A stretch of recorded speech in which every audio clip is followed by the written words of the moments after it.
ஜெயலலிதா அரசியல் செய்து கொண்டிருந்த பொழுது அண்ணாமலை பள்ளிக்கூட மாணவராக இருந்தார் என்று முன்னாள் அமைச்சர் ஆர் பி உதயகுமார் தெரிவித்துள்ளார். மதுரை மாவட்டம் டி குன்னத்தூரில் 200க்கும் மேற்பட்ட இளைஞர்களை அதிமுகவில் இணைக்கும் விழாவில் கலந்து கொண்ட பிறகு அவர் பேசியதை சூப்பர் பைட்ஸ் பகுதியில் தற்பொழுது பார்க்கலாம்.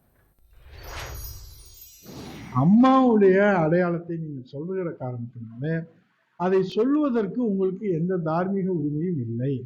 அம்மா அவர்கள் அரசியல் செய்த காலத்துல நீங்கள் பள்ளிக்கூடத்திலேயோ கல்லூரியிலேயோ படித்து கொண்டிருந்த மாணவனாக இருந்திருப்பீர்கள். ஆகவே உங்களுக்கு அந்த பட்டறிவும் இருக்காது, அந்த அனுபவம் இருக்காது.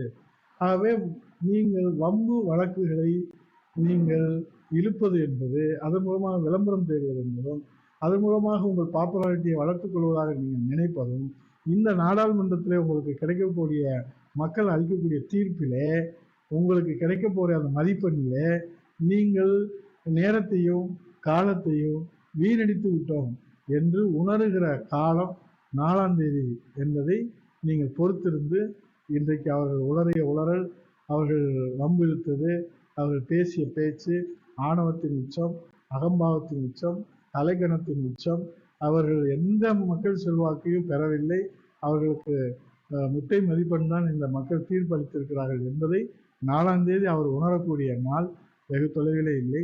ஆகவே அம்மாவுடைய அடையாளத்தை நீங்கள் விரும்பினால், அம்மாவுடைய கொள்கையாக சமூக நீதி கொள்கையை நீங்கள் ஏற்றுக்கொண்டால், பெண் உரிமையை நீங்கள் ஏற்றுக்கொண்டால், அம்மாவின் திட்டங்களை நீங்கள் ஏற்றுக்கொண்டால், அண்ணா திராவிட முன்னேற்ற கழகத்தில் எங்கள் பொதுச்செயலாளர் புரட்சித் தலைவர் ஐயா எடப்பாடியாருடைய அனுமதியை பெற்று நீங்கள் அண்ணா திராவிட முன்னேற்ற கழக உறுப்பினர் சீட்டை பெற்று நீங்கள் அம்மாவை எப்படி வேண்டுமானாலும் போகுங்கள். நாங்கள் ரத்தன கம்பம் போட்டு வரவேற்கிறோம்.